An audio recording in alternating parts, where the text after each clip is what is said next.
going. Right, I didn't volunteer for this, I got volunteered. So this project has been amazing started. So basically, we had our young people services come and talk to us to say that they didn't feel there was enough guidance underpinning how we train young people to use naloxone, what conversations they should be having, and whether it was okay. So Deb was approached as harm reduction lead, Safer Lives lead, and so she had a conversation with all the appropriate people to decide on where we were going to go with this. And then she needed someone with some young people's knowledge, which is where I got involved. So I don't know if I've gone on the right ones here. I'm going backwards. It's not very good. So we talked about the fact that a lot of the young people, a lot of the naloxone training is aimed at adults. And there wasn't any clear guidance. So if we wanted some, we were going to need to develop our own. So what did we need to do? So our current training needed to be adapted to suit young people. All our young people services work on an outreach basis. They're not like our adult services with hubs where you can get people into rooms and do training. Our young people's workers go out and see young people in their homes, in schools, they go for walks, they go to cafes. Whatever we developed needed to be something they could use on the hoof, as we would say, but to be able to use it effectively. And we really felt it was important to talk about the aftercare. So I've been doing this job for way too long, over 25 years, and I absolutely love it. And unfortunately, I've had to administer naloxone on several occasions in emergency situations. And even to today, the adrenaline hits you. It's quite a big thing to do. And for a young person that might find themselves in that situation, we felt it was really important that we thought about how they were going to feel if they had to use it and what they would need afterwards. So we knew that was a priority that we wanted to look at when we were developing this. So we then had to think about who this training was for. So this has developed. So as we were doing it, and I ought to point out, actually, we had a third member of our group involved in all of this. So Sarah Butterworth, who is our amazing marketing, comms, digital manager, genius at everything, got on board with us and has meant we've been able to put this together in the way that we have. And as we've talked about things, the three of us, to look at how we develop this, started off looking at young people that maybe are using opiates or opioids. So I know that our youth services probably have a lot less heroin users accessing them than the adult services do. However, we do have an increasing number of young people that use opioids. So we wanted to make sure that it met their needs. Young people that were part of friendship groups where there was opioid use. And one of the things that came up when we were doing some involvement with YP managers and other people that would be delivering this training was the fact that you can't administer it to yourself. So one of the big messages we had to get out to young people was that your friendship group need to know that you're carrying this. Your friendship group need to be part of this training so that actually they are aware that it's in your possession. So we also then wanted to look at young people who are living in households where there's opiate use. Again, an increasing number of Turning Point Youth Services deliver what we call hidden harm, so working with young people that are affected by somebody else's substance use. So that could be parental substance use, or it could be they're living in a house with an older sibling that is using drugs, whether that is problematically or recreationally. And so we quite often train quite young individuals who might not actually be using their substances themselves. So whatever we developed had quite a wide range of what we needed. However, then, as we were talking, and as a lot of the talks we've heard today, there is a real, the drug markets are changing, and we've heard from lots of people, it's never been more dangerous in lots of ways. So we wanted to widen our audience, who we were focusing this training towards. So it needed to include young people who are using substances that may be contaminated, whether that's with opioids or synthetic opioids, and young people who are part of friendships groups where there is any kind of drug use, not just opiate. We've had lots of Webinos data that's come up. It's been found in 2CB, in ketamine, in oxycodone, in street benzos, all sorts of substances that young people use. So because of this change in drug market, it has never been more important that we teach young people how to respond to overdose, how to have tools in their toolkit that enable them to deal with this situation if they find themselves in it.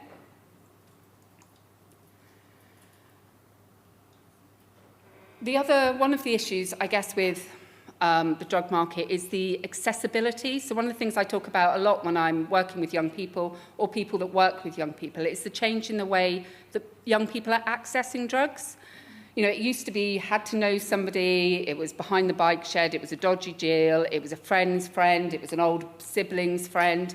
It is so easy for the young people we support to access drugs.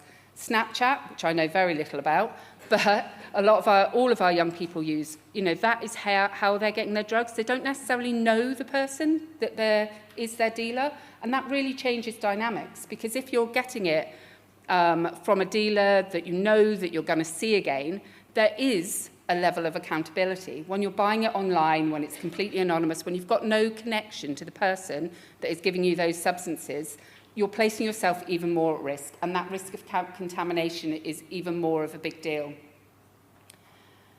We are seeing a growing trend of opiate tablet use, especially oxycodone. We've lost 2 young people in Somerset fairly recently. They were in our 18 to 25 young adult cohort, but they were using oxycodone. They had been since they were under 18. They were buying online, and unfortunately, they both lost their lives to an overdose. Both those young people were trained to use naloxone. Unfortunately, they were on their own at the time, and they lost their lives at a very early age. It is an increasing issue. It's not something that is just affecting adults. The reasons that people, you know, the young people we work with use, various reasons, whether it's self-medicating, whether it's recreational, whether it's problematic. But that risk of non-opiate-based substances being contaminated is really real for our young people. So I won't go into great detail about nitazines because we've had some really brilliant talks, given us loads of great information. Adam's presentation was really, really informative. But they are an increasing risk to all of the drug users we support. And I guess one of the things I just like to say about young people, and I hear it a lot, they're not just small adults, they are absolutely wired differently. Adolescents change, your brain's developing, the way you respond to things are really, really different. And how we need to engage them is really, really different. One of the key things I would say about young people, and I'm sure you can all imagine your 16, 17-year-old selves, your risk radar doesn't exist. You think you're indestructible. So we can give young people all the information about the risk they're placing themselves in. We can tell them things could be contaminated. It's not going to stop them using. Unfortunately, harm reduction is absolutely key when it comes to young people. I would love to say that they would just go, okay, it could be contaminated, I won't use drugs ever again. That's not the way they're wired. And I think it's really important that we keep that in mind, and all our youth services are really supported to develop really robust harm reduction. So again, you know, we looked at some webinars, and we do actually encourage the young people we support to send stuff off to webinars to check it. Often get the question, am I going to get it back again? The answer is no. But actually you can convince some of them to just check it, because they can often be really surprised. And when we have, and it comes back with nothing in it that they thought they were getting, you know, it's a really good learning tool, you know, as long as they are willing to accept they're not getting it back.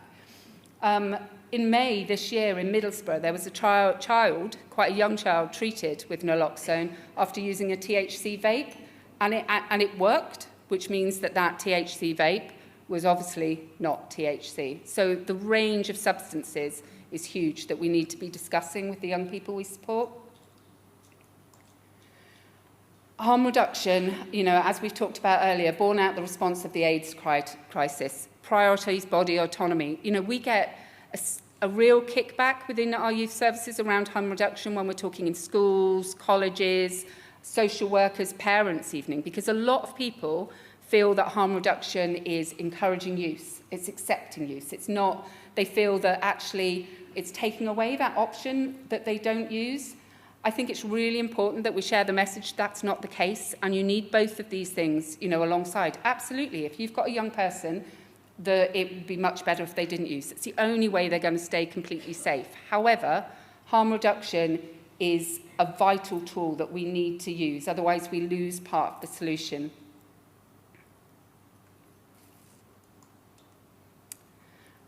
When we were developing this training, we had to, as I said, we were thinking about our audience and how we were going to use it. So it was designed for youth workers to use on an outreach basis.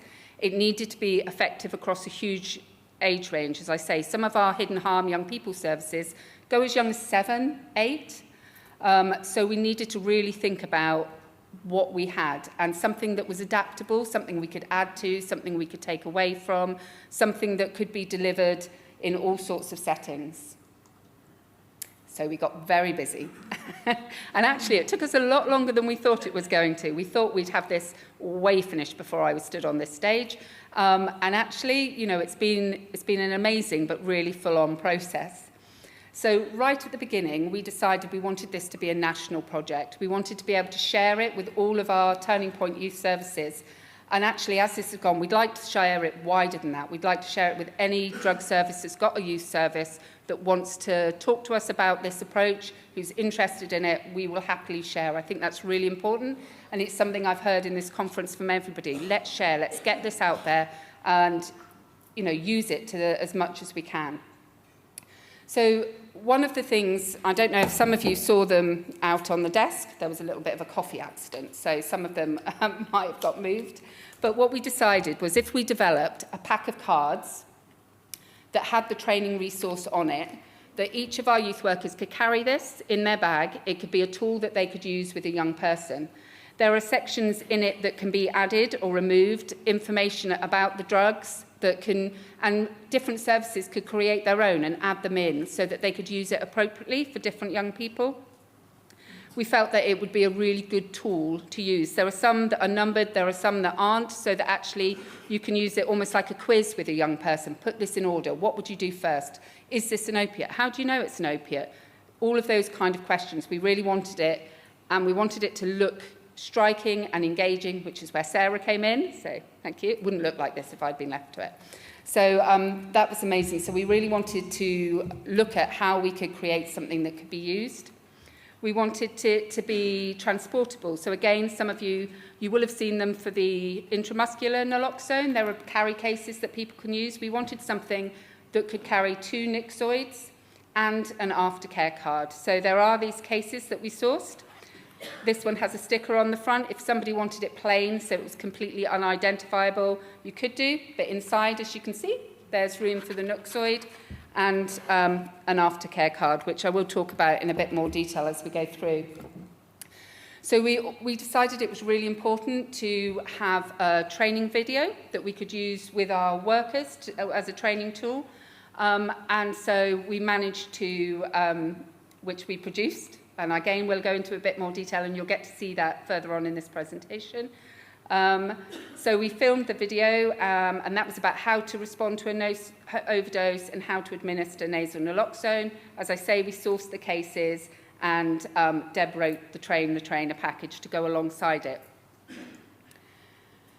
So the aim of the training was very much to teach young people how to respond in an overdose situation, how to safely administer nasal naloxone, and how to keep themselves safe both during and after the situation. We did talk a lot about whether we wanted to teach kind of CPR.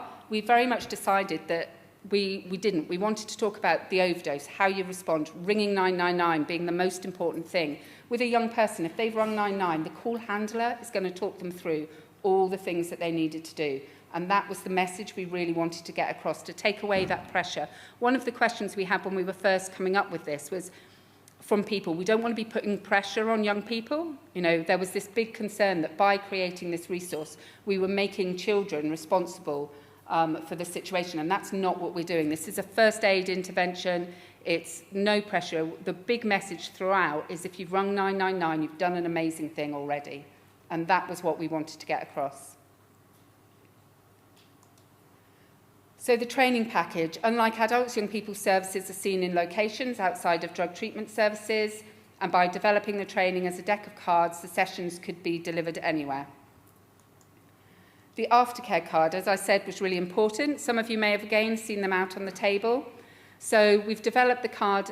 It will be done with the young person. So once you've done the training, that young person gets the little case, they get the Naloxone, they have this aftercare card that will be completed with their drug worker at the time of doing the training, looks at who they can call, has a place to put the number, looks at what their plan for next steps are, and something that they can do to make them smile. It's really important that workers are having these conversations with the young people that they're training so that they know where to get more Naloxone, so they've got someone to talk to after the event. So any safeguarding concerns that might come out of that event can be managed. So I spoke about how, dealing with the overdose, it's much more than just that instant. It's really important that they get the care afterwards. And you will see there's a Scan Me on the front. That takes you through to a shorter version of the video that we created, which means that that young person can rewatch that video anytime they need reminding about the training. So, and at the end of my talk, we're going to get Shimon up, who was our prime actor, and he was amazing, and his face is going to come up on whenever anyone watches this, so he's very, very proud. We're very, very proud. So we wanted the video that could be help to refresh themselves, that could be easily viewed on a phone, because we know that's the device that most young people use. We were really lucky because Simon, who's a photographer in Somerset, works for the council, very kindly gave his time free and created the video with us, which was great. And as I said, we had Amber, who unfortunately couldn't be here today, and Shimon, who from our Yeovil office kindly volunteered, or were volunteered. In fact, it was quite an awkward email to write. I had to email the hub manager and say, we'd really like a young-looking worker who would be willing to partake in our video. Check for signs of an overdose. Call the person's name or shake their shoulder. Check their airways and breathing.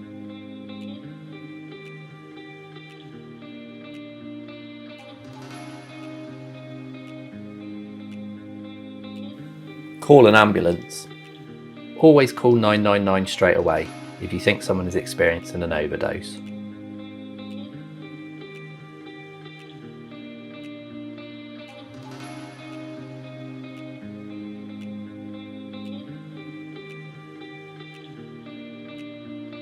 Give one spray of Naloxone.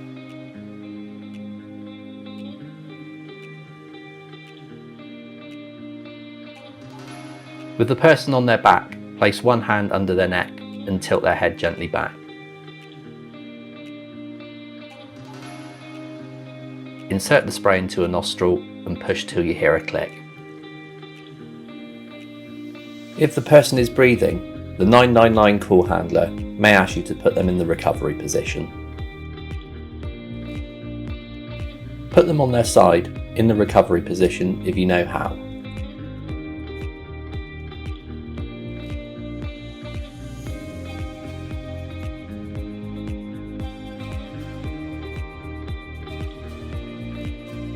Stay with the person until the ambulance arrives.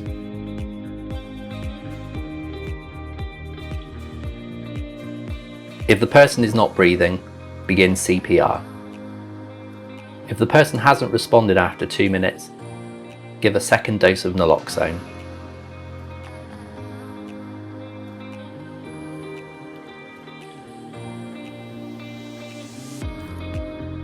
Give them space when they wake up.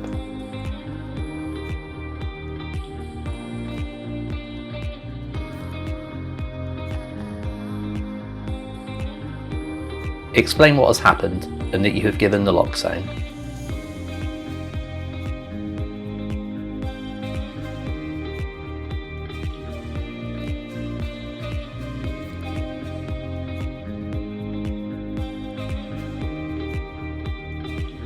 When the ambulance arrives, inform the paramedic you have given Naloxone. Give them any used sprays to dispose of.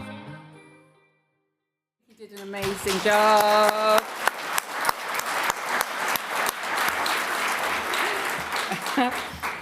So, yeah, and we wanted so that would be the one that we used in our training video. And as I say, we've got a shorter version that we use for the young person to watch on the phone, because we knew, as very short attention span, they would switch off before we got to the end if we put the big one on. But it's brilliant for the training. I'm going to get Shimon to come up and tell a bit of his story, because we're really proud of him. He was a client of our young persons team, and is now a really vital part of Somerset's Turning Point harm reduction team.